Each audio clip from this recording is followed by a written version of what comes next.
I'm Matt Andrews. My wife and I own Microchem Laboratories in Seattle.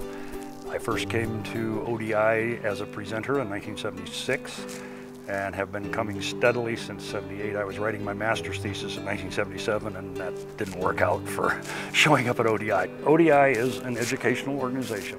We have a professional conference every year that does its best to provide information to people who do dairy processing. ODI has a rather checkered past, and we were actually thrown out of Corvallis because some of our members who were a little rambunctious were moving pianos up the hotel stairs into their room and things like this. The Benson Hotel said, well, maybe you shouldn't come back, and so they moved it to Eugene in about '77. We had done surveys, quite a number of surveys over the years to assess, okay, do you like Eugene? Where do you want to be? And we had like 47% Eugene, 45% Portland, and like 5% Salem. So we look at Portland, it's really expensive. We look at Salem, and we're thinking Salem Conference Center. And somebody, the president happened to live here that year, Harry, and he said, it's a great place, come down and see us. I show up really early and I'm wandering around and thinking, you know, this place is really cool. This isn't just nice, this is really, really cool.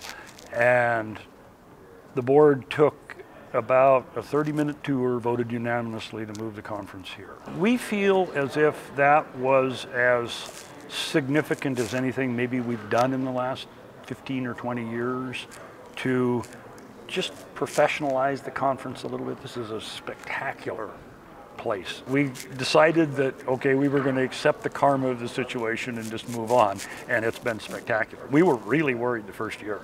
We thought, oh man, we really hope that this is going to come off, and it did. Our conference attendance this year is a good 20 people up from last year, and last year was up from the year before, and we're in the middle of a recession, and we're kind of going, okay, this is really cool. How did we do this? What happened here exactly? And one of the things we feel is the conference center. Another thing is that the program committee puts a lot of effort into getting to the program the way it's supposed to be. And the real keys to the whole organization are Retha and Elizabeth. They spend, for every hour that we volunteers put in, they put in 10.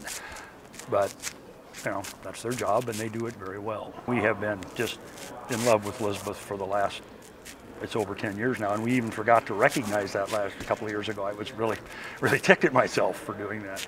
But Elizabeth's been wonderful for us, and she and Retha are ODI, and then there's the board and Floyd, who just walked in, who are the stalwart points of ODI that keep everything together. The conference has been successful primarily because we've tried to keep up with the times. We've tried to use modern technology when it was available. We've got 100 years coming up. That'll be the real test next year. Because we're going to upgrade this cheese tray, and we're going to do all these things maybe another level higher than we have done in the past. Just try to make things a little bit cooler. So the staff will be given a test to see, can we rise to the occasion? Can we make something happen that we want to have happen?